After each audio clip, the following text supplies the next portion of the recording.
Boa noite, né? Esse dia eu fui falar na arte técnica, pleno 7 horas da manhã. Boa noite. Para o mundo inteiro. Já pensou? Mas já era. Foi. Depois a gente corrige. Que a paz de Jesus nos envolva a todos nessa tarde e noite de hoje. Na semana passada nós fizemos aquele preâmbulo, falando a respeito de como deve ser o nosso comportamento na casa espírita. Em ato contínuo, este mesmo comportamento deve ser levado lá fora, para que nós não tenhamos problemas nem cá nem lá. Porque nós passamos a viver uma vida que as pessoas acham diferente. Por que você é assim? Por que você não faz isso, não faz como todo mundo faz? Porque a gente aprende que não deveremos agir de forma mais errada. Embora muitas vezes estamos ainda errando, mas nós estamos trabalhando o nosso interior para que cada vez nós erremos menos. Se nós aprendermos a errarmos menos ou nada na casa espírita, na extensão da nossa vida lá fora, nós também vamos estar errando menos. E quanto menos nós errarmos, mais leve vai ficando a nossa bagagem para o futuro. Sou eu quem esvazia. Se ela está carregada, sou eu quem devo esvaziar a minha bagagem naquilo que é negativo, colocando no lugar coisas positivas. Este capítulo 20, Comunicações Prematuras e Mediunidade e Evolução, nós começamos ele em dezembro do ano passado, mas nós só fizemos 2 quintas-feiras. Então, a gente fez a opção por voltar, fazer uma leitura, para nós darmos sequência ao estudo em cima deste mesmo capítulo. Hoje, porém, com a mediunidade esclarecida, é fácil aliviá-los e socorrê-los. Aliviá-los a quem? Aos espíritos. Aos espíritos encarnados também, porque nós também somos espíritos. E aos desencarnados. Porque muitas vezes nós buscamos a casa espírita para que ela resolva a minha problemática e eu fique numa boa. E vou cometer outros equívocos lá fora. E vou atrair outros espíritos que vão me fazer sofrer também. A verdade é que nós deveremos socorrer tanto o encarnado quanto o desencarnado. Ambos devem ser amparados. Ambos devem ser orientados. Porque todos somos espíritos. Quando nós estudamos a faculdade mediúnica, facilita nós sermos esse instrumento divino para socorrer a quem está em necessidade. Tanto o encarnado como o desencarnado. Nós, aqui quem não trabalha no passe ainda, alguns vão trabalhar amanhã, semana que vem, ano que vem, vai a Uberaba, depois volta, vai trabalhar, enfim, mas vamos trabalhar. Aqueles que estão trabalhando, essa questão da mediunidade, ela é de grande responsabilidade. Grande, muito grande. Nós temos compromissos assumidos há dias atrás no plano espiritual, que cabe agora nós desempenharmos da melhor maneira possível.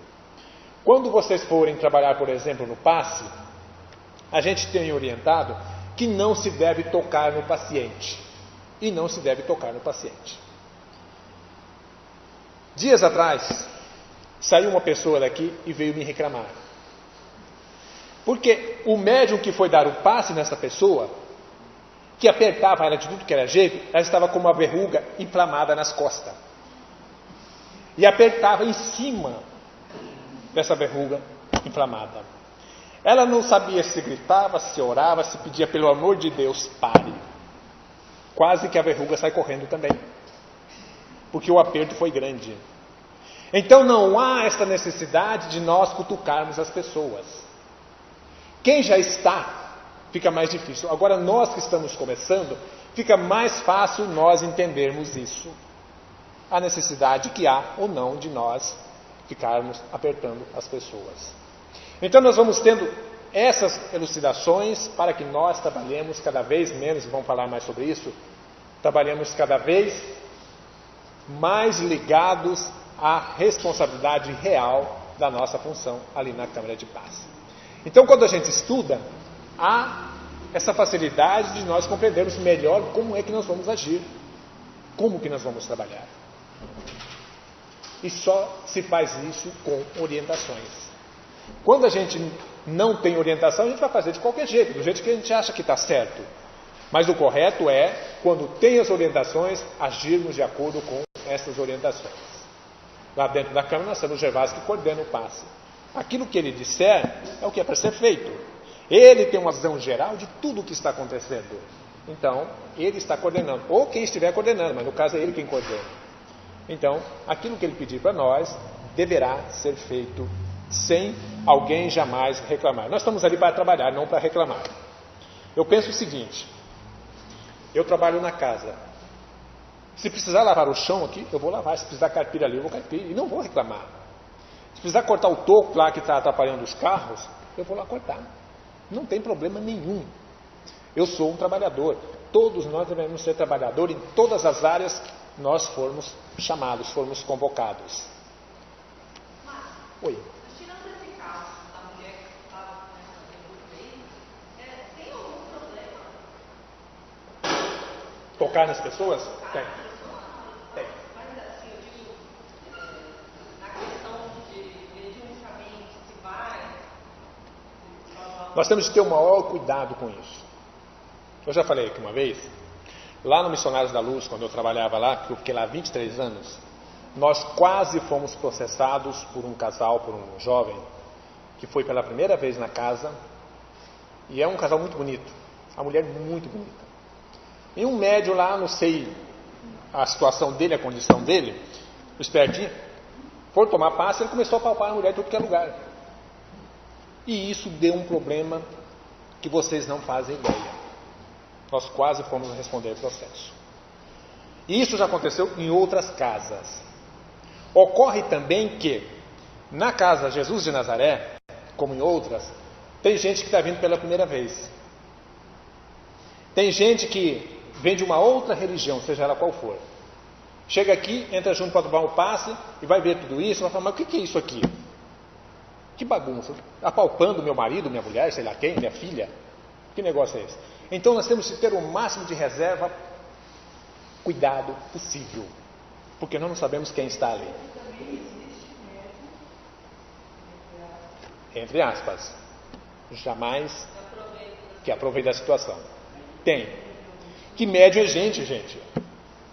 Médium é gente. Mas quando eu te pergunto, eu queria saber, não relativo a essa parte aqui, mas a parte espiritual. Tinha algum problema, alguma transferência de energia, se prejudicava, ou se era mais intenso? Eu já li algumas coisas a respeito de paz. Eu não vejo de jeito, eu nunca encontrei a necessidade disso tudo. Não precisa. Não precisa. O passe é uma coisa magnética. Eu sou o intermediário. Plano espiritual, eu, e ali está vindo a energia. Eu sou um condutor. É na parte energética que se aplica o passe. Na parte energética, não é material. E aí ela se transfere para o corpo, que se houver necessidade. E aí a espiritualidade sabe o que fazer. Nós estamos ali para desempenharmos a nossa função. A espiritualidade sabe o que faz. A necessidade de cada paciente, ela sabe. Mas nós vamos fazer a coisa de forma correta. Quando muito fazer o movimento, tal, não, mas sem tocar. Eu particularmente a minha esposa também, tal. Quando a gente termina o passe, eu dou um toque no ombro da pessoa. Tudo bem? Jesus te abençoe, tal. Somente isso. Não há necessidade de mais nada. O passe é uma fluidificação, magnético, apenas. Oi? O que está aplicando o passe?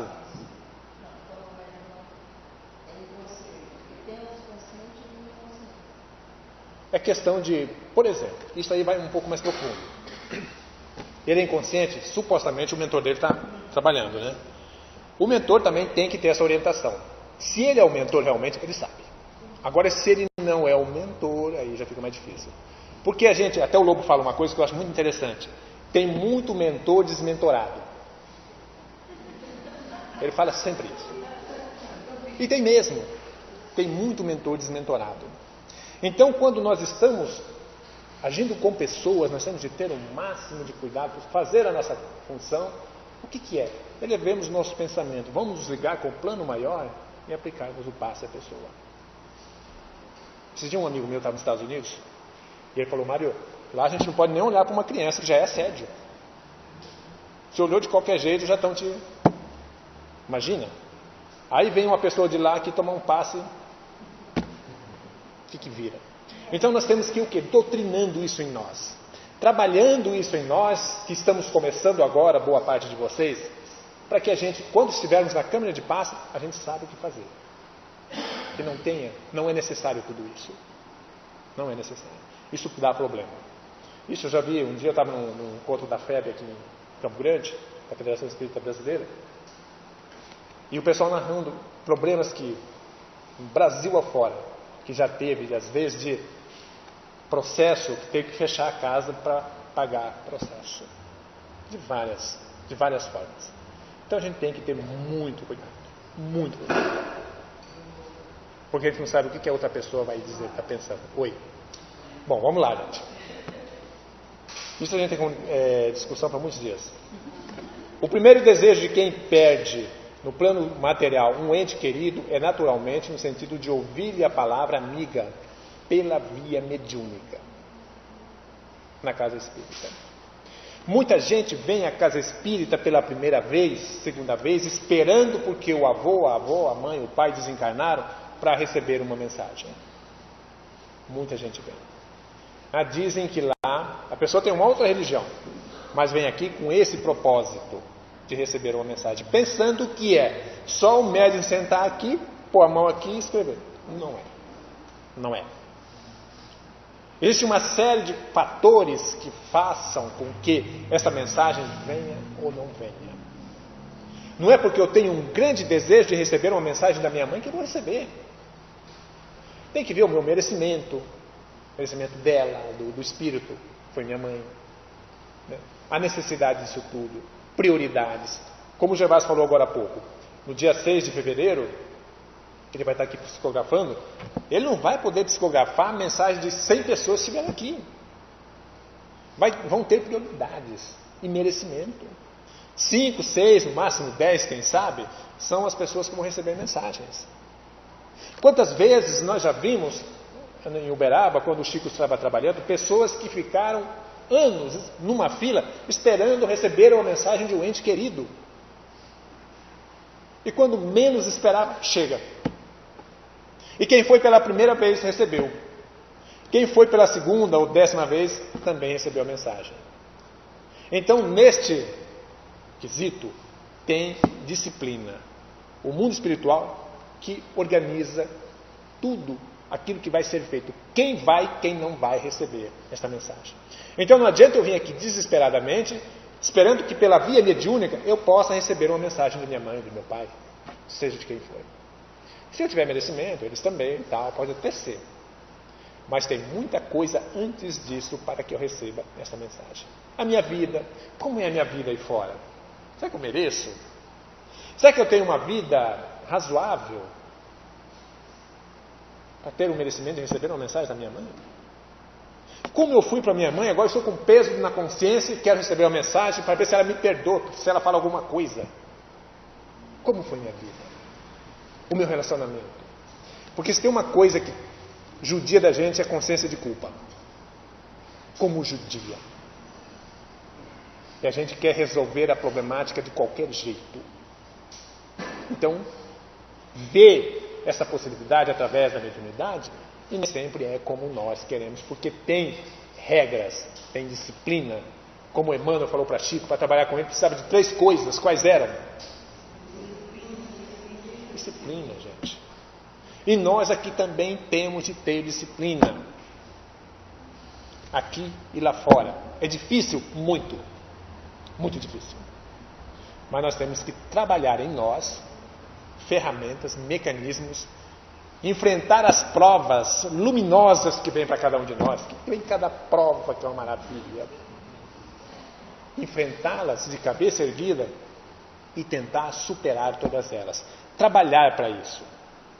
Nem que demore um dia, um ano, mas nós vamos trabalhar para que, se nós passarmos pela prova luminosa, nós damos um excelente, um grandioso passo na nossa evolução. Então não é porque eu quero receber uma mensagem hoje que eu vou receber. Não é porque eu quero. Tem uma série de coisas que estão antes disso, que serão analisadas. Saber onde está, como se encontra. Saber onde está o desencarnado. Onde está? Quem é que sabe? E é aí que os charlatães, ou charlatões, eles entram e fazem a festa. Eu vejo aqui e tal, ele está num lugar assim, assim, assado, e você acredita. Olha, ele está bonitinho, não sei o quê, e você acredita.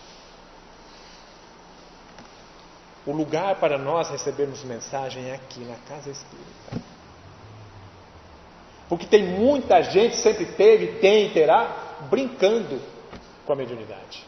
Brincando com as pessoas. Ah, paga mais 50 e você vai saber como ele está, como ela está, e não sei o quê. Nós não temos, sabe, como investigar profundamente onde a minha mãe está. Você que está no mundo espiritual. E o mundo espiritual não tem começo e nem fim. Então é muito fácil dizer qualquer coisa e as pessoas acreditarem. É muito fácil. E nós acreditamos. Como acreditamos? Quando a gente não tem nenhum conhecimento, a gente não estuda, é mais fácil ainda enganar a pessoa. Com poucas palavras. Quando a gente tem um conhecimento do mundo espiritual, dessa coisa da comunicação, de como eles vivem, desses estágios da casca de cebola de Paulo, né?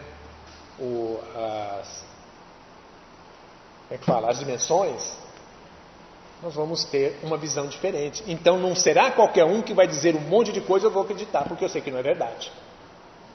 E a doutrina espírita, quem estuda as obras básicas, André Luiz, Filomeno de Miranda, nos dão assim essas obras, grandes orientações para que nós compreendamos realmente isso que nós estamos falando. A gente tem de estudar André Luiz. É fantástica a obra. Desde nosso lar e a vida continua. Nós temos de estudar Filomeno de Miranda através de Divaldo Pereira Franco. Como estas obras são elucidativas para que nós não venhamos a cair no conto do vigário. E aí sim, nós vamos ter certeza de que aquela mensagem que eu acabo de receber é ou não autêntica. Que aquilo que foi dito é realmente a pessoa que eu espero. Isso acontece muito. Isso acontece muito.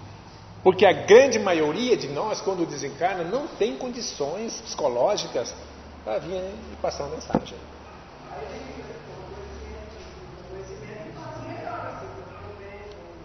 Resume, dá uma editada no assunto, né? Passa aquilo que realmente é necessário. Nós queremos saber como se encontra, conhecer-lhes as notícias, mentir-lhes. Deixa eu ver aqui, acho que eu digitei errado. Mentir, né? Acho que é medir, é. Medir, né? É isso mesmo. Medir-lhes as emoções. Conhecer-lhes as notícias, saber como estão. O que nós queremos saber? Você está trabalhando? Está empregado? Carteira registrada? Não, ele é o primeiro.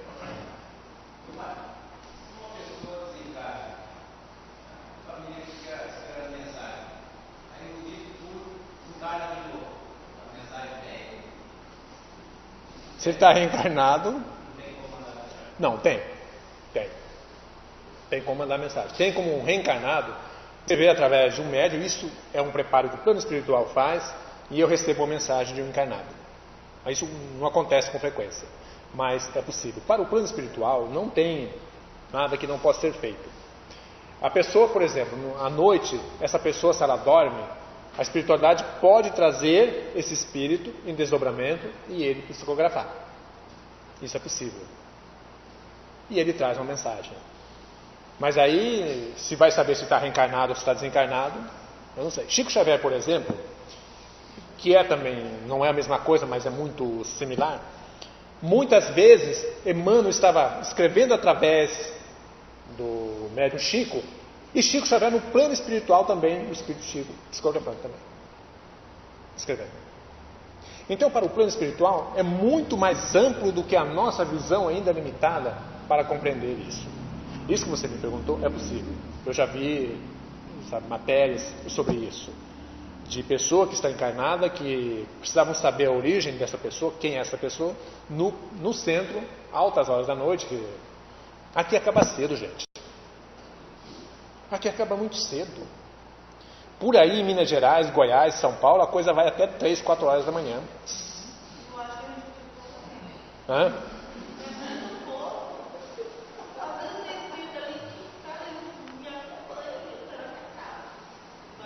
Vai de carona.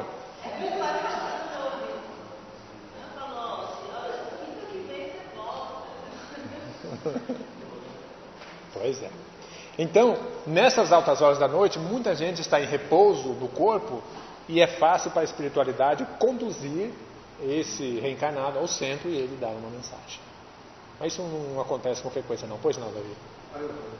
Quando a gente sonha com uma pessoa desencarnada, o que nós devemos interpretar esse sonho?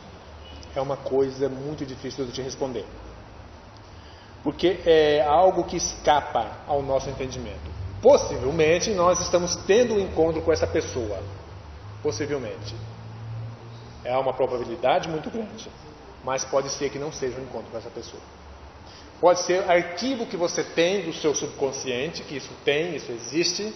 Quando a gente estuda a psicanálise freudiana, de Jung, no teu subconsciente, que você tem isso arquivado, já viveu uma experiência com essa pessoa, você remexe nesse arquivo. Isso também acontece. Quando nós convivemos, vivemos junto de alguém, raramente é a primeira vez. Nós tivemos outras experiências. O espírito Victor Hugo, através de Walter Pereira Franco, em uma de suas obras, ele diz: na vida há encontros que são encontros. São encontros, como tem, com todos nós. São encontros. Há encontros que são reencontros. Este é a maioria. São reencontros. Nós estamos reencontrando. Quando nós encontramos com pessoas que, nossa, nós temos simpatia, parece que eu te conheço, não sei o quê e tal, uma afinidade, claro que isso é um reencontro. Mas, infelizmente, há reencontros que são verdadeiros desencontros. Tem muito isso, que não deveria ser. Porque os nossos reencontros são para que nós arrumemos a casa, que já ficou bagunçada, então é hora de arrumar. Mas nós continuamos bagunçando a casa. Então isso, Davi, pode ser um encontro que você tem com esta pessoa, ou pode ser também algo que já passou e que você está mexendo no arquivo. E ocorre também, muitas vezes, dependendo da nossa conduta, de nós encontrarmos alguém que pensamos que é esse alguém e que não é esse alguém, é que uma outra pessoa. Ocorre tudo isso. Então, por isso a necessidade de nós estudarmos, de nós procurarmos cada dia mais trabalhar o nosso melhoramento. Só com esse melhoramento, com esse progresso moral, é que nós vamos tendo cada vez mais certeza e condições de realmente aquilo que está acontecendo, nós sabermos exatamente o que é que está acontecendo. Senão as coisas acontecem aleatoriamente e nós não vamos compreender nunca. Por isso a necessidade do estudo, do trabalho, da busca do conhecimento. Enquanto nós não tivermos, ainda hoje a gente estava vendo uma reportagem, uma pessoa falou uma barbaridade que eu não lembro o que é. Ainda eu falei para o meu filho: nossa, se tem uma coisa que mata no mundo é a ignorância. Mas é. Não é ignorância no sentido da pessoa ser ignorante, da falta do conhecimento. Ignorar aquilo que está falando, que acha que sabe e não sabe. Da falta do conhecimento.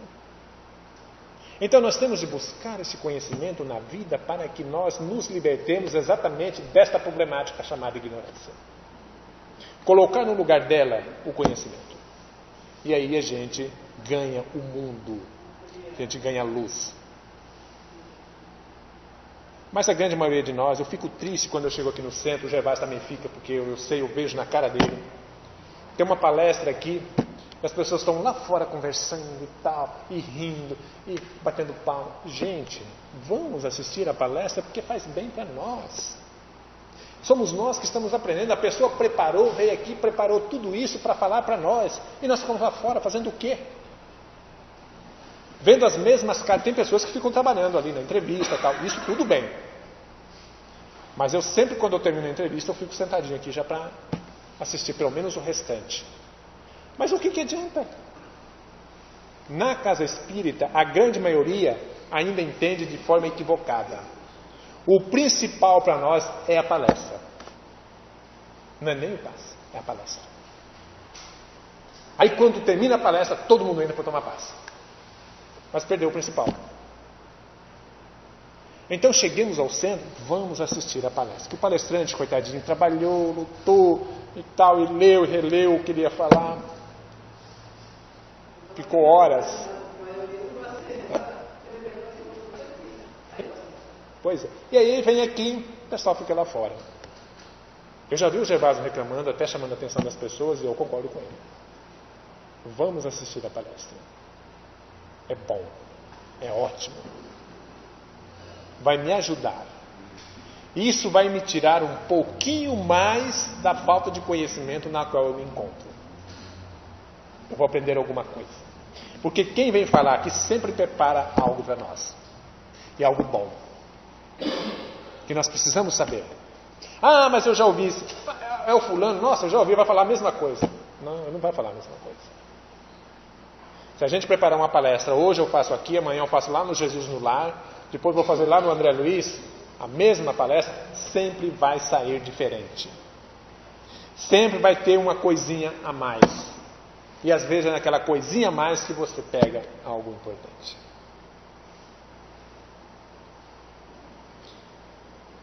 Conhecer as notícias. O que era a palavra aqui? Medir as emoções. Quando a gente chega numa casa espírita, naquela empolgação de que vou receber uma mensagem da minha mãe, ou do meu pai, dos meus avós, nossa, a gente chega assim com emoção e vê alguma coisa, eu debulho aqui a chorar. Eu não estou equilibrado o suficiente. Eu não preciso chorar, desequilibrar-me. Eu tenho que vir aqui e receber a minha mensagem. Que bom, que maravilha, muito obrigado. Mas eu não preciso. Mas a gente não se contém nas emoções. E é normal, é natural. Nós temos emoções, nós temos saudades. Nós amamos aquele ente querido. Como é bom a gente receber uma mensagem de quem a gente ama. Como é bom. Como nos faz bem. Mas nós também temos de estar equilibrados. Lá em Minas Gerais, eles falam uma lá. Tem gente com rodo já. Nossa! É muita emoção, né? Aí todo mundo se emociona. Aí vira uma emoção só. E no mundo espiritual também não é diferente. Aquele que vai trazer a mensagem para o seu ente querido também está emocionado. Porque é gente como nós. Não é porque está desencarnado, que já está fora do corpo físico, que muda tudo, não muda nada. Se eu odeio, eu continuo odiando. Se eu amo, eu continuo amando. Se eu não gosto da Marta, eu continuo não gostando da Marta, porque eu não gosto da Marta. Então tudo continua. A única coisa é, não estamos mais com o corpo físico. No corpo físico. Mas as emoções, os sentimentos, isso não muda nada. Continua. Amenizar a saudade pungente. Entendemos justo e compreensível o anseio de quem ficou, imerso em lágrimas, vendo partir para outra dimensão da vida o ser amado. A gente compreende. E um dia me disseram, mas nossa, você não tem sentimento? Tenho. Eu tenho sentimento. Mas de que adianta eu ficar aqui desesperado, chorando aqui em cima, do corpo do meu ente querido. A gente vai se disciplinando. Não é porque eu estou falando isso que amanhã vocês não vão chorar mais. Chorem. Chorem. Mas a gente vai disciplinando. A gente vai entendendo as coisas. Que, na maioria das vezes, ali só está o corpo, o espírito não está mais. Não está ali. Ele está em outro lugar. Sendo atendido, tratado, amparado. Ali está o corpo. E nós estamos chorando em cima do corpo e tal. Quando a gente faz pelo pensamento, a prece, eleva o pensamento, é muito mais fácil nós sintonizarmos com o nosso ente querido. O pensamento é uma coisa tão grandiosa que nós não fazemos ideia. Quão grande é o pensamento, quão forte, quanta força tem o pensamento. Nós não sabemos, não fazemos ideia. Temos uma breve ideia, mas muito breve. Então, se eu estou aqui pensando no meu ente querido com toda a minha força de pensamento, ele está recebendo a vibração do meu pensamento. E um dia eu cheguei e falei para outro ente querido que estava chorando copiosamente sobre o caixão e falei: eu sei, consciência de culpa. E eu sabia que era mesmo. Consciência de culpa. Se punindo por algumas coisas que havia feito que não deveria ter feito. Então chora. O que adianta? Já foi. Já passou. Está na hora de pedir perdão. Perdoe-me pelo que eu fiz. Me perdoe. Eu estava equivocado, eu errei. Me perdoe. E faça prece. A lágrima que desce dos nossos olhos é um sentimento. É o reflexo do nosso sentimento. Claro que é. E nós vamos chorar. Eu choro até hoje. Todos nós choramos. Se que homem não chora o quê? Chora. Você nunca chorou, Gervásio? Eu já chorei. Dias atrás aconteceu algo comigo que eu chorei. Chorei, não, naturalmente. O que eu vou fazer? Eu chorei. Eu não vou dizer, não, eu não chorei. Eu choro. O seu Davi chora. Qualquer um de nós chora. Então nós temos isso em nós. E quando o ente querido vai embora, sim, claro, a lágrima vem. Mas não é preciso fazermos escândalo. De jeito nenhum. Eu me lembro, para encerrarmos, quando meu pai desencarnou, lá em Aquidauana, ele não vivia mais com a minha mãe. Minha mãe já tinha desencarnado, mas eles tinham separado antes. Ele vivia com uma outra senhora. E quando ele desencarnou, essa mulher, nossa, desespero absoluto. Chorava, corria para cá, corria para lá e voltava e chorava e tal. Mas por que chorar tanto? E depois a gente descobriu por que ela chorava. Ela queria dar algumas coisas que pela justiça ela não tinha direito. Chorava. Coitadinha, até que ela herdou porque a gente ajudou ela. Mas então não adianta nada disso, gente. Vamos ser autênticos. Eu tenho meu sentimento, eu vou agir com o meu sentimento. Precisa chorar? Vou chorar. Claro que eu vou chorar. Se não precisar chorar, não vou chorar. Mas isso não diminui o meu sentimento de amor por aquela pessoa. Não é a lágrima que faz com que aumente ou diminua o meu sentimento. Mas é o que vem dentro de mim. Isso sim. O que eu imito através do meu pensamento em direção àquela pessoa. Isso sim. O restante, infelizmente, a gente faz muito teatro. A mensagem de quem se foi representa esperança e conforto. A doutrina espírita para mim é o máximo. Porque foi a única doutrina religiosa que matou a morte. Deu cabo à morte. Porque é a única que nos dá as condições, os meios, nos mostra, nos prepara para que nós recebamos as mensagens dos nossos entes queridos. Para que quando nós desencarnarmos, o que vai demorar, nós possamos também nos comunicarmos com os nossos entes queridos. Quer dizer, a morte perdeu o seu peso, perdeu toda aquela força que ela tinha, porque nós somos imortais. E a doutrina espírita, com propriedade, nos abre esse horizonte, nos mostrando que além da vida, há vida, e que antes da vida, há vida. Fazendo com que, mais ainda, já que além da vida há vida, nós podemos nos comunicarmos, nos falarmos, através dos meios que existem. Que cada vez estão ampliando mais. Que cada vez está vindo à Terra pessoas com melhor preparo mediúnico. Na época do Gervásio, para se comunicar com o Japão, era uma coisa terrível. Sinal de fumaça inalcançável. E não tinha como falar. Hoje não. Hoje é real time que a gente chama. Eu ligo o computador aqui, já tem uma câmerazinha aqui, quem liga lá já está me vendo aqui, nós estamos conversando. E olhando para a cara um do outro. Antigamente não tinha isso. Tudo no mundo vai evoluindo. E nessa área de comunicação, muito mais ainda. Tanto na parte nossa, na tecnologia que nós temos, que a gente vai desenvolvendo, como na questão mediúnica.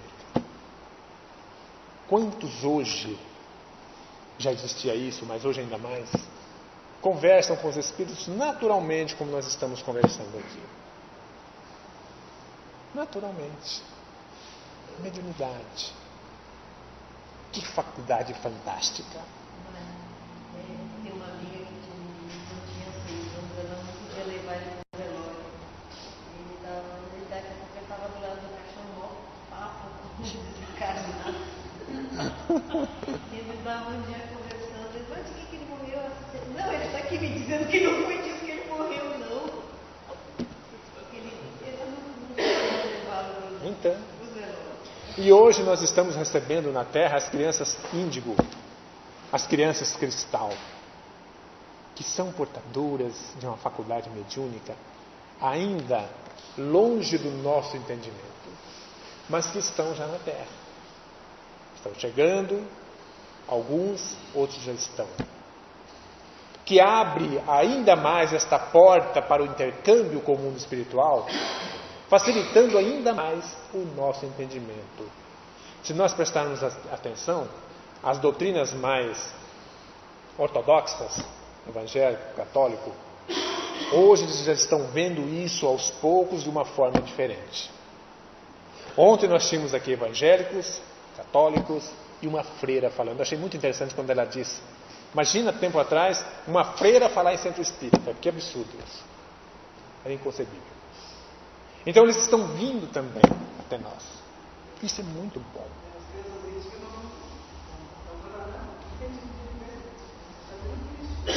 Oi? Ecumenismo, né? Ser ecumênico. Então a doutrina espírita é o amor de Deus mais presente aqui conosco. Quem não quer ter notícias do seu ente querido que partiu? Todos nós queremos. Todos nós queremos. E todos nós podemos receber. Claro que sim. Dia virá que isso será tão natural que a gente vai ficar sabendo só de pensar na pessoa, a gente já recebe a informação. Dia virá. Talvez demore um pouco, mas dia virá que isso será possível. Nós estamos dando os primeiros passos. Na nossa próxima reencarnação, quem sabe estejamos um pouquinho melhor do que hoje. Com melhores condições, ferramentas mais preparadas, para que realmente esse intercâmbio se faça mais autêntico, mais ostensivo no nosso meio. O horário já se foi. Eu agradeço a presença de cada um de vós. Que Deus vos abençoe e ampare. Muito obrigado pela oportunidade. Semana que vem nós estaremos todos aqui e mais alguns que diz que virão. Eu espero. Gostaria de ver esse salão cheio. Ontem eu vim fazer a prece de encerramento aqui. Como é bom falar com o salão lotado de gente. Como é uma beleza. É ótimo. Muito obrigado. Boa noite a todos.